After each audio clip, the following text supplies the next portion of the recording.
Welcome to another episode of Psychonaut Sessions. This is your host, Daniel Muller, and your home for all things psycho. Today we're going to take a look at Razor Wire from Fifth Panel Comics. Interesting little and black and white anthology that I found in a dollar bin somewhere. Pretty fun book. I don't really know anything about any of these creators, although there is a few that I did recognize as I went through. It's mid-90s. Don't know anything about Fifth Panel Comics. Their logo is just some kind of dude with a mullet, I guess. It's hard for it to pick up. It looks like, based upon reading some of the editorial in this, is that they were looking for an imprint in which, especially again in the 90s, this like era where mainstream just superhero grit and gritty crap was just all over the place. You know, a lot of independent artists really trying to carve a different niche in the comics market. Something maybe a little bit more artsy, or maybe not even artsy, but just interesting, an alternative. So let's break in. There's a lot of different things, but it's kind of broken out into three different creator groups. So when I looked at this, I thought maybe there was only going to be 3 stories, but there's not. There's actually more things than this. But it is definitely broken out into 3 creator groups. So all the other pieces that we're going to see in addendum to these segments are by these specific creators. So Nora Callahan and Kevin Lean are the first segment, Todd Richards, and then David Witt. And David Witt did the rear cover, which we'll look at, and Todd Richards did the top cover, which really drew my eye. Thought it was a very interesting draw, so why not? Diving in, all parts being equal. This is a tale of the Discord Cabaret on the first floor of the Chaos Inn. Gotta love that title / subtitle. Very well drawn first piece and first panel, set and setting. You got some really nice mood to this black and white work. The artwork's done by Kevin Lean and Nora Callahan's the writer. You get these spiders crawling into a gutter heading into this facility. Very distinct hand here. Not a lot of like thick lines, a lot of thin scratchiness, which I really like. So these spiders are coming through. They come in through a gutter drain, and they start building on top of each other and forming into this figure, forming into this person. Very interesting. And this scientist guy is like, "Hey, I was waiting for you." And he's like, "What do you mean?" So it appears that this person, this guy, is an assassin that was coming to kill somebody, but this person was waiting for him. We don't really know anything about him, but he has the ability to break apart into multiple spiders that all have like a singular consciousness, so he can get in and out of places. And this guy says, "I knew you from when you were born," and basically talked about how he worked on a project where they were trying to pull together some sort of experiment with the decentralized nervous system, accelerated healing, increased strength, limited empathic ability, and as they created this within the womb of a woman, and as the baby was born, they cut the umbilical cord, and literally that baby fell apart into like a million spiders and crawled into the gutter. They sent search parties out in the sewers looking for it. They found it as like a formed mass and brought it back in, and I guess groomed him to be an assassin. So why they're meeting and why this guy was sent and what's happened since then, it doesn't really say. But you get the sense that he was away for a while. And said that, when he was delivered, there was actually a few of the spiders that had died off, and they had experimented upon them, and said that he wants to show this guy, what came of that. And this is what's funny. And he's like, I'm going to leave you a set of videotapes, and you should show tape 3 to any woman you become involved with in hope she has a strong stomach. Like, what? Okay. And so it brings him into another chamber, and there's a huge, giant mutant spider there, and says, George, meet your long-lost brother, Brad. And that's it. That's the first story. Really liked the ink work in this. I don't know. I thought it was good. I'm intrigued. Hope there is more. Let's see. I think, yeah, this same character is in the back. So I didn't notice until I looked at this, and then I went back, and yeah, it's there. He's got this like one skull on one knee pad. So still kind of getting into that grit and gritty of the comic scene of the day. And then we got another action piece called Run Amok. I had no idea what was going on in this. It's by the same creative team, but man, it seemed like that the artist Kevin Lean put way less work into this. I mean, except I guess the machines are okay, but it just doesn't have as much as the line work. I mean, he was going for a different style. But the faces are all very interesting. So these choppers are chasing this guy who is climbing mountains, but he just decides to start jumping at these helicopters as they're chasing him. They're chasing him for some reason. There's obviously some sort of past. They did something about his father, and like, you know, stop now and you won't get hurt. And he's like, hurt? You gotta love this face. It's just gorgeous. Hurt? No, you won't hurt me. You'll kill me just like you killed my father. So some sort of familial thing. This wisp of hair is very distracting, very cartoonish. And I don't know, doesn't seem to fit. It's like an Astro Boy kind of thing.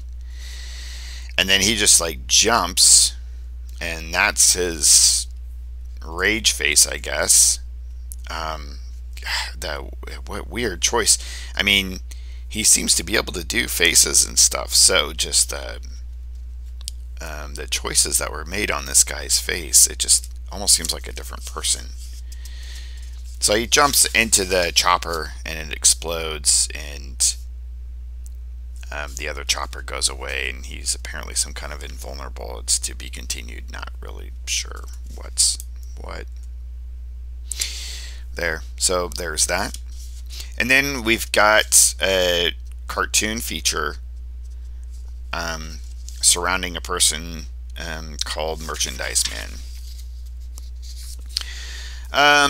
And yeah, so this Merchandise Man character is fighting all these robots, and then he transports away, and as he transports, his clothes accidentally get left, so he's walking around naked the rest of the time in public. Seems to be very aloof of the fact that he's naked. Walks into a grocer to get a burrito. He obviously knows the guy. The guy's being held up, and he shoots the criminal. So the artwork here is definitely much different. I think it's a different. I think this is the next segment person, David Witt or whatnot. And then a woman superheroine comes in, and he starts flirting with her, and then there's an explosion, and then an evil supervillain, female supervillain, comes in named Ballbreaker that wants to fight him. So it wasn't like really, I mean, I think they were trying to be clever. I guess nowadays it really wasn't that clever. It didn't really have a whole lot to it. And then the rest of this done by you could tell by the same artist, and then these were like little autobiographical strips you know, so you're trying to break into the comic scene, and it's basically him just like waiting to hear from publishers that he's sent in samples and not ever hearing back and being desperate. It's the whole disparaging artist motif, and it was okay. It's just the print quality was really hard. It was really hard to read. As you can see, the typeface is really small. And then he just has like these other weird montages that don't make sense. This is obviously kind of very emblematic of what was on the cover. But there's no real story. So this is like the other main piece called Pieces. I remember a time when the world wasn't so hot. Back when there wasn't so many people. And you and I still talked before we feared our own children. Now I wonder why I never helped to mend this broken earth. It can't be too late. There's still time to heal the wound. We can't just throw it all away, can we? I mean, it doesn't really have anything else to do with anything else so far. And then there's just a whole series of little comic strips that he did that, again, were so hard to read because not only is this was printed like probably like with a copier, but the see, my camera doesn't even like it, but they're just so tiny, like you can't even read some of this. So really distracting. I'll cover this up because it's literally just a 3-panel comic of him masturbating. Little riff on Evan Dorkin here, Milk and Cheese. Again, it wasn't really that funny, I guess. No, it's like Todd. No, this is Todd Richards that did Pieces, and this is David Witt that did the last segment, which is called The Bite.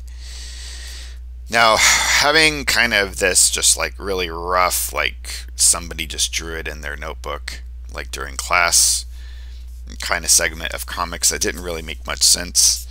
It didn't really have anything of substance to it. Now we get into this thing called Bite, and look at the quality of this artwork. This is like hardcore, like John Byrne, Mark Silvestri, like very professional, polished work. So you get all these groups like artists together, and many of them are like very indie, very much trying to like get established in their early days. And if this is this person's early work, then holy crap, where's David Witt now? Does anybody know what David Witt is doing with his time? Now, despite how polished and amazing this work is, this is a very, very surreal story, and it doesn't make a lick of sense. As like maybe it was a dream that he had. But this guy's walking in the blizzard and bumps into some kind of invisible wall, and finds out it is some snow covered in this blizzard of some kind of storage facility. He enters and encounters this like weird floating thing in this facility. I don't really know what this thing is. It looks like it could have a nose or a mouth. Doesn't really explain it. There's a nail that comes out of nowhere, hits him in the back of the neck. And apologies, this is going to get pretty gruesome pretty quick, so trigger warning to people. He's blacked out and comes to. He's completely shaven from head to toe. He's in this like very white, sterile facility on this operating table of some sort, and he gets up and sees some people in the distance, starts running towards the people, and there's 4 naked people. There's no talking, nothing, and they're interacting, and then the people start eating each other, and he's just watching them as they start eating themselves. The 2 people on the side are eating the person in the center, and he just goes nuts and curls into a fetal position. And that's David Witt.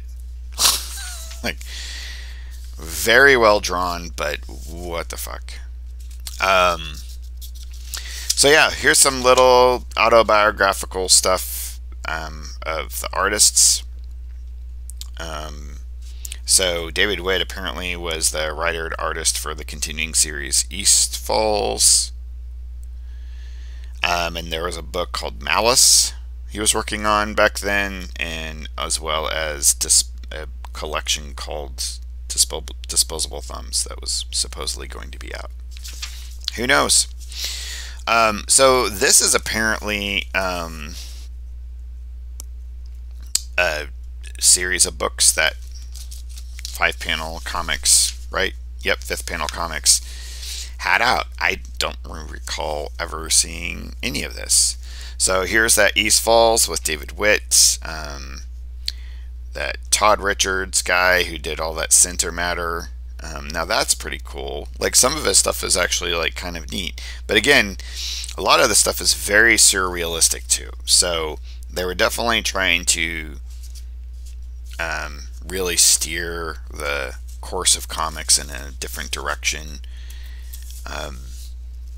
in a direction that probably a lot of people can't go, because some people just can't do surreal stuff, and I can. Sometimes, and sometimes I can't. It just kind of depends on my mood. So here's a little bit of the editorial on who, what, why, and how, like what Razor Wire and 5th Panel Comics is about. So, I mean, it's basically that. It's just a lot of verbiage for what I just said. It's just a bunch of artists trying to get together and carve out their own, like, different niche in the world of comics, and something a little bit more, I would say, in Oxford, Michigan. So there you go. Razor Wire, very interesting book. Not a lot of material to go through, because there wasn't a lot of like content story-wise, but the art is definitely very interesting and intriguing, and versatile. I mean, I do appreciate the versatility in this book. I like my anthologies to have a little bit of everything in them if possible. Yeah, we got some Power Comics action, we got some like gritty Nick Fury action, and we've got some surreal dream stuff. We got some just like regular comics. Unfortunately, none of them were really that. You know, they're from the 90s. You know, people getting their start. Not disparaging anyone. Cool and interesting find. Alright, everybody, thank you very much. Don't forget to sign up to my Patreon for exclusive content. Everybody stay safe out there, and keep it psycho.